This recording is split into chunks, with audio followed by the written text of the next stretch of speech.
Hey everybody, so today we are going to have a little bit of a more rambly kind of video. There is a purpose to it. It's not just random rambling, but I have been doing a lot of guest lectures and big teaching and educational things recently.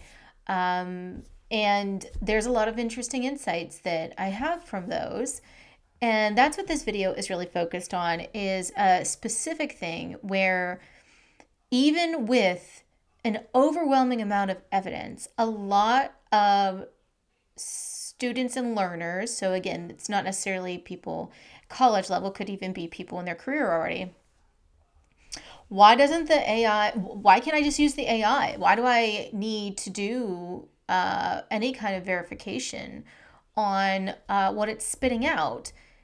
And yet everyone is concerned about hallucinations. And that's an interesting concept because a lot of knowledge graphs are used for a lot of different reasons, but one of which is to fill those gaps in the AI's knowledge and to also verify what the AI is using while it's then generating something. So you know it's using the correct information because you're the one who's retrieving it from a knowledge graph. And you're doing entity resolution and all of those other good things. But even on that side, I've heard arguments where people are saying, yeah, but like a knowledge graph could not possibly contain all the knowledge that we need to.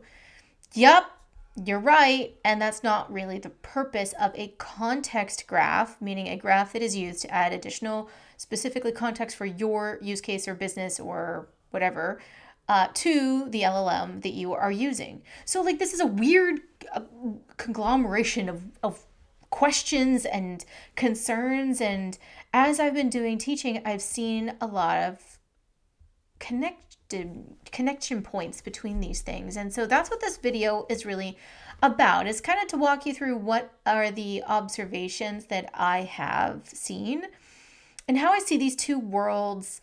They actually have a lot of things that are in common, and the arguments have answers to them that actually complement one another. And so that's really what this video is about. So if you find yourself scratching your head, as I have found myself, what do I do to help people understand the LLM is not enough?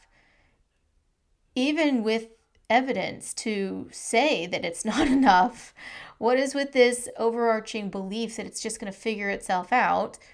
Or on the other side of the coin, that, a knowledge graph, while useful, doesn't have the right information, enough evidence, whatever it might be, to then fill some of those gaps. And by the way, knowledge graph is not the only approach to this, but I have seen this the most when I am specifically talking about the concept of fact verification and grounding on a knowledge graph. And since graph rag is all the rage, and all of the other various forms of using LLM to generate graphs, I thought this was a really good, insightful conversation to clue you in on if you are having similar conversations. And maybe you can take some gleanings from this. Maybe it will just be Ashleigh rumbling in the background as you try to fall asleep. Whatever the case is, I hope this video is helpful to you. So without further ado, let's go get started. What is prompting this video? So I was guest lecturing at a university recently, and this is not my first rodeo. I have taught at university a lot. I've been a professor. Don't do that as much as I used to, but I do a lot of guest lecturing here and there. The audience, the students here, very, very prominent school. And again, there's nothing wrong with the school here. It's the mentality, and I see this a lot, right? So I did the presentation that you have all seen in this video, or at least a version of it from this video. I have done this presentation to people all across the globe at some of the major LLM providers even. I've done this presentation to, or a version of this presentation to, where you have to do fact verification. You have to verify the information. You have to make sure that it's coming from some kind of source that you can trust. Now, yes, a lot of AI now has citations for where it came from. Cool, great, you can go and verify it there. But, wouldn't it be also nice if you could verify it off of multiple sources? And that's actually what happens with academia, right? Like you have the trio. You are looking for at least 3 sources to confirm what this thing is saying. And it doesn't mean it's the only answer. It is an answer that you at least have 3 other, preferably authoritative research areas or people that are confirming that. Now, there's a lot of debate on how much evidence you need to be able to prove out a claim.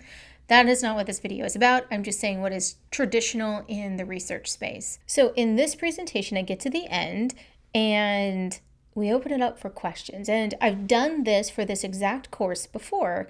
And this is what happened. And it happens quite a bit. And I will say it does happen more often with developers and engineers in the audience rather than those from the humanities. I find this argument over and over again. I mean, why do I need any of this? Like, the LLMs are constantly trying to make sure that the data they have is better. They're constantly improving the models so they hallucinate less. So why should I learn this, Ashleigh? Now, the student didn't portray it exactly like that, but let's all be honest. Students can be a little snotty. This one was a little snotty. Again, not my first rodeo, so I'm not that surprised at it. But it did make me think, why is it that this keeps popping up? And it's not just with me. Like, a lot of people talk about this. I mean, I think there's a lot of evidence at this point to say that knowledge graph is really, really important to the AI space. And yet there's still a lot of people that they just don't care. Or maybe not care is the wrong way of putting it. They don't want to entertain that you can't do things with, in fact, this student specifically said, well, like, why do I need to do this when I can just have a vector database? I have a really good answer for that I gave him, which is, vector database is just strings. It's a string match. So you're not going to be super confident that you're going to retrieve the right entity. Now, fast forward, I do a bigger presentation where there was a lot of humanities people in the audience, and this one actually tripped them up, where we were talking about how having entity resolution actually decreases the amount of hallucinations you get because the AI is retrieving the right information for its RAG operation. And again, there was a lot of questions in the audience as to, is it even possible to get the AI to retrieve the right entity when it doesn't have a world view or a world model to go off of? And this also shows up. So it's weird because it's like 2 sides of the same coin, right? So you've got one side that's saying, no world model necessary. I just need to know that this string kind of matches the string that was put into the machine. Sure, it's fine. And especially since now there's, semantics involved where you can get some similarity. The word by the company it keeps. You've even heard that on this channel, and that's true. But when you are doing things with AI that depend on the right answer, and the right answer isn't always a semantic match, it could be something else. So a great example of this is customer. I want to retrieve all the information about a customer, blah, blah, blah. Did you get the right version of customer, or did you get what the finance folks define as customer, which is not the same that you define as customer, right? So there's ambiguity in the world. That's kind of how the world works. Then there's the other side, which is, even if I could do entity resolution, the AI just doesn't have a world model to understand my context. And even if I make a knowledge graph, that's not a world model because it can't have everything in the world to reason against. It's like, well, neither do you. And me, right? Nobody has a perfect world model. In fact, I'm pretty sure there was a point in history where people thought the world was flat. Some people still do think the world is flat. depending on who you are. So that's also a world model. The world could be wrong if it's a shared view, right? So it's really interesting to see both sides of this. And so I wanted to come on and talk about this because it's a little bit of a phenomenon, but maybe also uncovering why. And I think this is important because if you're working in the AI space, and if you're working in you're working in the knowledge graph space for AI, I think it's an important distinction. And that is the AI is there and it does have a semblance of a world model because it's ingested everything that's on the open web. It has a bunch of interactions from real people that it is learning from. Again, that's kind of just snapshots in time, snapshots from different avenues. There are some topics that people predominantly don't feel comfortable doing with AI. So, it's going to have holes in its knowledge. It's not really knowledge. It's just a regurgitation, right, of stuff that it's been fed. But it is a snapshot, and that is a world model of a sort. And it's just a weird, highly fragmented world model. But again, so are we. But if you're on the AI side where you're not looking at any world model, but if you're on the knowledge graph side, you are creating a world model, but only, and this is the important part of the video, to supplement the things that the AI consistently gets wrong, things that are too risky for it to go wrong, or things that are just really, really ambiguous that you just know you need to have additional help and evidence to weight what the AI is doing in a source of truth. These two things go together. So that's my answer to you, student. I guarantee he's not watching. he was very dismissive. But for anyone that is encountering this particular argument, either on the AI side or on the knowledge graph side, I actually think it's the same argument. And I think that they actually complement each other. The answers complement each other. And that is when you have a highly fragmented world model that is highly biased for any given time or any given thing that is being ingested into it, and you need something that supplements those holes without becoming a whole world model, because that's like boiling the ocean. You can't create a whole world model. In fact, I know for sure there's at least one group that is trying to create a knowledge graph that is a complete world model, and they're still not done. Of course they're not. Everything is constantly changing and new things are being discovered. So I think it's more of a pet project for those folks at this point. It's been going on for years and years and years and years. But you can see where these things complement one another. So that's where we get into context graph. You are adding context in a graph-like form, because when we say graph, it's a network, right?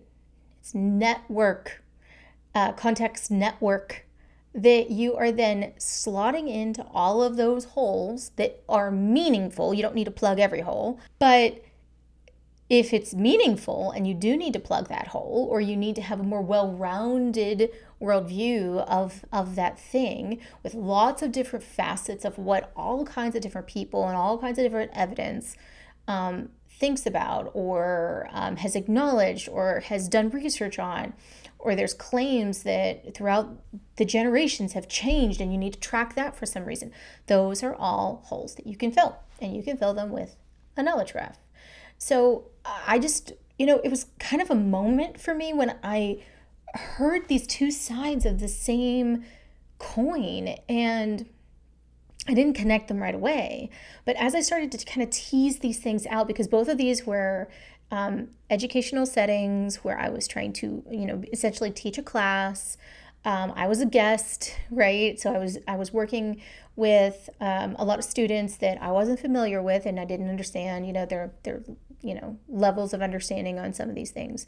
It was really interesting to see that they had two sides of the same coin of an argument and that they actually complement one another. So I wanted to come on and share some of those insights because, you know, if you're in the situation where you just can't figure out why no one is getting it, like with that one student, I'm like, why? And then when I hear the unattainable, because it's not an attainable goal to have a complete world model, you know, on the other side, I'm like, man, what am I missing? And I don't think I'm missing something. I think it's that these two things, you know, these are two different sides and they don't often show up in the same conversation. But maybe they should. And maybe after this video, you can start to bring these both to the conversation when you find yourself in the same or similar situations to what I found myself in. So if you have any insights into, you know, how you see these two things playing off of each other, leave them in the comments below. And with that, I hope this little tidbit has been helpful. Just, you know, some perusals of things that are going on out there in my travels. And speaking of travels, if you're wondering, you know, I'm still posting videos all the time, but maybe not as often as I used to. And a big reason for that is I am busy. I mean, so is everybody else. But I am traveling a lot to teach exactly what you see here. So I am going to be going to Stockholm next week. And then maybe I'll even film some videos while I'm there in some of these places. We'll see. We'll see how tired I am. And I'm going to be then going to Chile, and then I'm going to New York, and then I'm going to London. And that takes me into the summertime. So if you're wondering, you know, why I'm not posting as often, that's why. Now, I'm not going to be traveling as much in the later part of the year, so hopefully we're going to have more videos going up. I'm definitely planning something big for the summer, so hopefully that all pans out. But yeah, just, you know, it's interesting. And if I find any other tidbits as I talk to more people about these two topics, AI and semantics, be sure to let you know. All right, so with that, I want to thank you very much, and I'll catch you next time.